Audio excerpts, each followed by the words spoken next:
On ne parle que de sa 50 ans de carrière, une vie sans modération et surtout une passion inassouvie pour le théâtre. C'est ce qui pourrait résumer en quelques mots notre invité. Pierre Arditi, bonjour. Bonjour. Merci d'être au Figaro.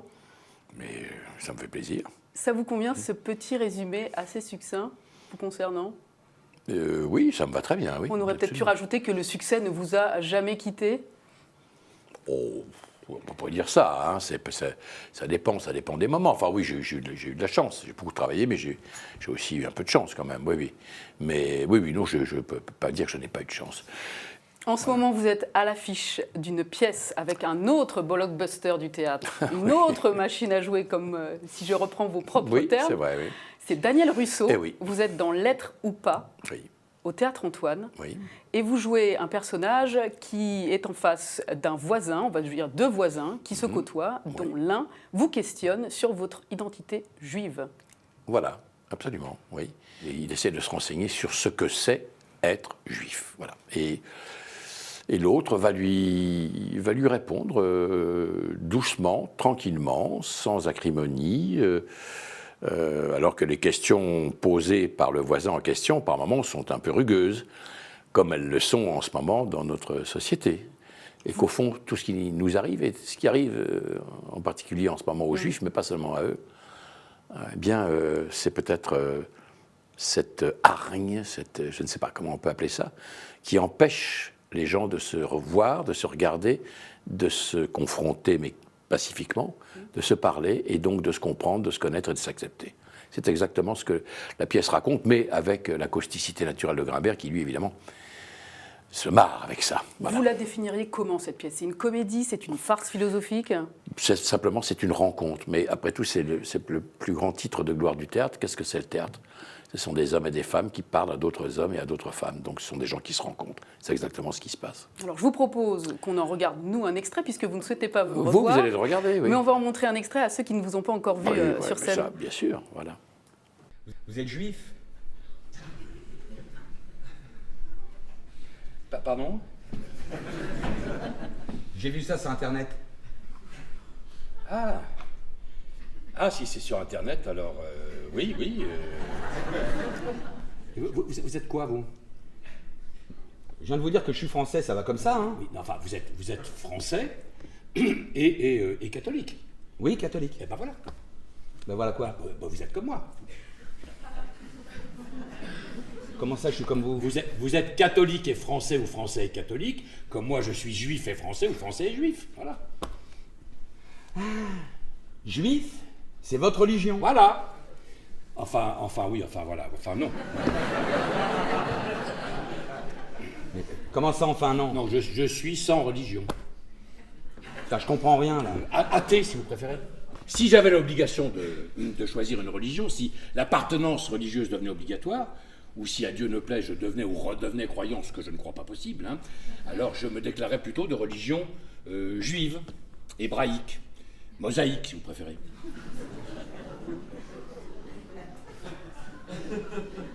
Je comprends pas un mot de ce que vous racontez. Vous l'avez dit, c'est un sujet qui résonne de façon particulière en ce moment avec l'actualité. Très particulière en ce moment, oui. Quand vous avez des jeunes de 15-17 ans, des mineurs, qui profanent un cimetière juif, D'abord, je me dis qu'ils ont profané un cimetière, avant de penser qu'ils ont profané un cimetière juif. La question qu'on se pose, c'est... Ils ont détruit 250 tombes. Alors, la question que je me pose, c'est que je me dis qu'au bout de 10 ou de 12, qu'est-ce qui fait qu'on en détruit une 13e, une 14e, une 15e? Qu'est-ce qui se passe dans ce qui leur sert de tête? Parce que, malheureusement, on se dit que là, il y a de l'eau. Et que, comme il y a de l'eau, évidemment, l'électricité ne passe pas, et par conséquent, donc on est dans je ne sais pas quoi, on est dans quelque chose qui n'a rien d'humain. Chez des gens aussi jeunes, c'est désespérant.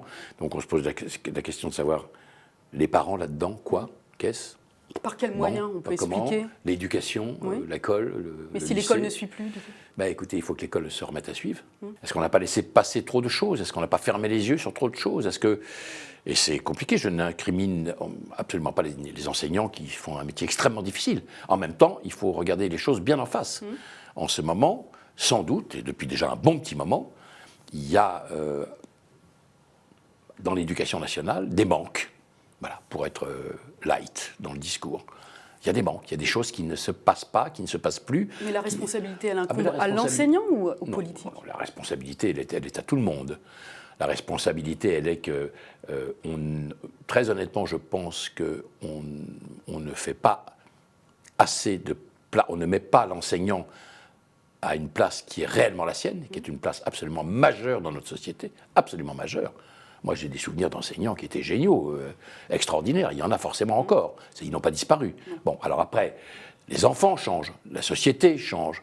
On ne peut pas demander à l'école de régler tous les problèmes que traverse notre société. On peut tout de même demander à l'école de s'en préoccuper, et peut-être de s'en préoccuper d'une manière encore plus voyante et plus ferme. Et pour ça, sans doute faut-il des moyens, sans doute aussi faut-il repenser un certain nombre de choses. Alors, bon, moi, vous connaissez ma sensibilité, hein, elle est ce qu'elle est. Je la garde, elle est intacte, mais vous voyez, quand j'entends parler Finkielkraut, par exemple, je suis en accord absolu avec lui. Je pense qu'on ne peut pas être laxiste à ce point-là, a fortiori en ce qui concerne les enfants et ce qui va leur arriver, ou ce qui ne va pas leur arriver. C'est pas parce que je suis un homme de gauche que je ne dois pas avoir le courage de ne pas être forcément en accord toujours avec les miens. Voilà, je ne suis pas toujours en accord avec les miens, et en ce moment, par exemple, je ne suis pas du tout en accord avec les miens quand on vient de voir ce qui se passe avec les frondeurs, les 49.3. Alors, c'est pas plus brillant de l'autre côté, hein, soyons clairs. Mais je suis inquiet, je ne suis pas pessimiste, je suis inquiet. Non, je continue d'avoir des illusions à mon âge, et le jour où j'en aurai plus, ça ne vaudra plus le coup que je vive. Non. 50 ans de carrière. Oui, vous n'êtes pas obligé de beaucoup. m'annoncer ça comme Mais si j'allais mourir demain matin. 50 ans de carrière, on en a marre, tirez-vous, il y en a marre. Vous avez dit, je suis à un âge où je peux m'offrir le luxe de faire ce que je veux. Oui, Est-ce que ça veut dire j'avais que- commencé avant. Hein. Bon. Est-ce que ça veut dire que professionnellement, vous vous contentez d'une certaine zone de confort et que vous ne prenez plus aucun risque? Ah, c'est exactement le contraire. C'est exactement le contraire. Je dis simplement que je suis responsable de ce que je fais, ce que je ne pouvais pas être forcément quand j'étais beaucoup plus jeune, parce que quand on est plus jeune, moi j'ai fait comme ça. Après, on peut ne pas faire comme ça. J'ai joué parce qu'il fallait jouer, et quelquefois j'ai joué des choses qui n'étaient pas formidablement passionnantes, qui n'étaient pas... mais elles m'ont au moins servi à une chose. Un, à me forger, et deux, à comprendre réellement ce que je sentais, ce qui était vraiment indispensable pour moi et ce qui ne l'était pas. Je peux au moins me dire que pour moi, les raisins ne sont pas trop verts. J'y ai goûté. Quand ils étaient verts, je m'en suis rendu compte moi-même, après l'avoir fait. Je veux bien juger des choses à condition de les avoir pratiquées. C'est trop facile de dire non, c'est pas pour moi ça. Non, c'est pas pour moi. Ben, fais-le. Donc, ça veut Montre que dire- tu es capable de le faire. Quand tu auras été capable de le faire, ça ne t'apporte rien. Tu peux te dire que ça t'aura servi à savoir que ça ne sert à rien. Voilà. Est-ce que ça veut dire qu'aujourd'hui, alors professionnellement, il y a des choses qui vous font peur? Oh non, au contraire. Je suis à un âge où je peux m'offrir tous les risques. C'est exactement l'inverse. Comme disait Picasso, il faut très longtemps pour devenir jeune. Pour ça d'ailleurs que vous avez un temps infini pour devenir jeune. Vous êtes... Non, j'exagère. Et dans la vie, il y a des choses qui vous font peur? Écoutez, il n'y a plus grand-chose qui me fait peur. Mais ça, je pense que c'est l'âge qui fait ça. Perdre la mémoire suis- peut-être? Oui, ça me fait peur. Perdre la mémoire et tomber malade. Voilà. Pour le reste, pardonnez-moi, c'est sans doute très très prétentieux, mais non, je n'ai pas peur. Et ça me rend beaucoup de service. Il y a beaucoup de choses qui arrivent à cause de la peur, beaucoup de choses mauvaises. J'ai peur moralement pour d'autres choses. Quand on parlait par exemple des juifs ou des musulmans, parce que être antisémite, c'est être anti-juif, mais c'est aussi être anti-arabe. Car les Arabes, on ne le sait sans doute pas assez, sont des sémites. Voilà, ils sont aussi des sémites. Donc moi, je me réfère à ce qu'a dit Manuel de Valls. Je suis tout à fait en accord avec lui là-dessus. La France sans les Juifs, c'est plus la France. Et il n'y a aucune espèce de raison que les musulmans aient honte d'être des musulmans. Voilà. D'ailleurs, c'est très étonnant parce que M. Netanyahou, qui est venu ici le 11 janvier, a rappelé aux Juifs de France qu'ils seraient très bien en Israël. Je n'en doute pas d'ailleurs, moi j'aime beaucoup Israël, c'est un pays très beau, dans lequel j'ai tourné, dans lequel je suis allé pour des raisons personnelles. Je n'ai pas de famille là-bas, hein, mais M. Netanyahou a oublié que les Juifs de France sont aussi des Français juifs. Et d'ailleurs, dans le Figaro Magazine, qui émane de cette maison, que je lis, eh bien, il y a beaucoup de juifs qui disent que leur pays, c'est ici, et qu'il n'y a aucune espèce de raison d'aller ailleurs. Voilà. Je ne supprime pas le fait d'aller en Israël, mais les juifs de France, et les juifs de France, ils sont peut-être d'abord français et juifs, pas forcément dans l'autre sens. Voilà. On n'abdique rien. Moi, je suis d'origine, bon, je suis un faux aux yeux de la religion, puisque c'est mon père qui l'était, et pas ma mère, mais je suis français. Voilà. Personne ne m'empêchera de l'être. J'y suis, j'y reste. Que ce soit pour des raisons fiscales ou pour des raisons raciales, et je ne quitterai jamais ce pays. Il a fait de moi ce que je suis devenu. C'est bon ou c'est pas bon, c'est comme ça me convient. Donc je n'ai absolument pas l'intention de quitter ce pays. Je lui dois tout et je dois lui rendre ce qu'il m'a donné. Voilà. On ne m'empêchera pas d'aller en Israël, que j'aime beaucoup, encore une fois. Mais donc, c'est comme ça, quoi. Voilà. Donc, je suis français et juif. Voilà. On fait ce qu'on veut avec ça. On va changer de Alors, sujet. Oui, mais on fait ce qu'on veut. Je vous rappelais avant cet entretien que vous étiez déjà venu ici, sur ce Plusieurs même fois. plateau. Ouais. Et l'an dernier, à la même époque, face à Julien Mielcarrec, vous aviez montré une certaine animosité à l'égard du traitement médiatique qu'on a fait de l'affaire Hollande-Gaillet. Oui. Depuis quelques semaines, c'est Ouais. surtout l'affaire DSK et le procès DSK qui a été mis en avant. Qu'est-ce que vous avez pensé de la façon dont les médias ont traité cette affaire? Écoutez, On rappelle que vous êtes ami avec Dominique Strauss-Kahn, que c'est Oui. un ami. Oui. Oui. Et quand on est amis, y compris dans les moments les plus difficiles traversés par l'ami en question. C'est même là qu'on démontre qu'on est un ami, sinon on ne l'est pas. Écoutez, le rôle des médias, j'en sais rien. Le rôle de la justice, étrange. Le rôle de ce procès, étrange. On s'en en serait donc à... c'est un procès sur la pratique de certaines pratiques, justement, sexuelles. Mais depuis quand ça se juge, ça? Qu'est-ce que c'est que cette histoire de quoi on parle? Alors, s'il y a autre chose, on juge, bien sûr. Mais là, en l'occurrence, ça s'est transformé en un étalage public des pratiques sexuelles de Dominique Strauss-Kahn. Alors, encore une fois, le procès était pour éclaircir si, j'ai bien compris, Dominique Strauss-Kahn était proxénète ou pas. Bien. Il est absolument démontré qu'il ne l'est pas. En tout cas, il n'y a pas assez de preuves pour démontrer qu'il l'est. Voilà. Il ne l'est pas. Bon, très bien. Ben, c'est fait. Est-ce qu'on doit forcément étaler ces pratiques sexuelles? Est-ce que ça va de pair?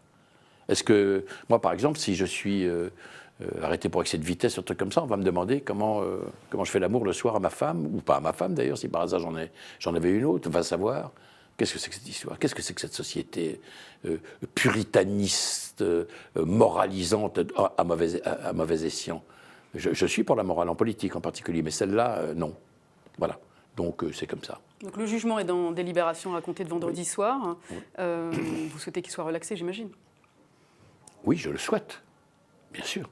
Je le souhaite. Ben, il n'y a pas de raison, honnêtement. Je ne vais pas rentrer dans des détails. Pas la peine. Franchement, oui, je le souhaite. Il n'est pas proxénète, donc ça, je ne vois pas très bien ce qu'il fait là. Voilà. Après, encore une fois, on peut discuter de tout. Mais, mon Dieu, j'ai des souvenirs, moi, personnels, d'une sexualité romantico-érotique, dans mes plus jeunes années, évidemment. Hein. Eh bien,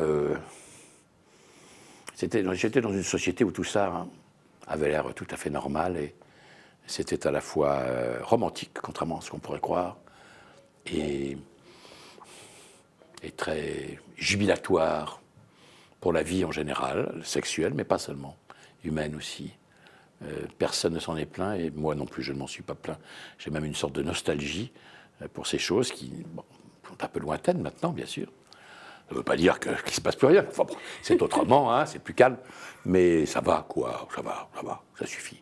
Avec ce son de morale, ça suffit, hein, voilà. Merci Pierre Arditi Mais d'être venu au Mais Figaro. je suis absolument ravi d'être venu et de vous avoir vu, vous savez. Merci beaucoup. Je rappelle que vous êtes dans la pièce Lettres ou pas, Oui. au Théâtre Antoine, aux côtés de Daniel Russo. C'est une pièce qu'on recommande, et vraiment, surtout en ce moment. C'est quelque chose que vous aimeriez diffuser dans les écoles aussi, ou Mais qui est prévu en diffusion eh bien, ça n'est pas au niveau des impossible. scolaires? Ça n'est pas impossible. C'est à l'ordre. Enfin, c'est dans les tuyaux, comme on dit. Et visiblement, l'impact est très très fort, très puissant. Les gens trouvent ça formidable. Encore une fois, parce que le discours tenu est un discours de paix et pas un discours de guerre. Bon, voilà. Alors, il y a beaucoup de choses qu'on peut faire avec ce très beau texte et que nous ne manquerons pas de faire dans les temps à venir.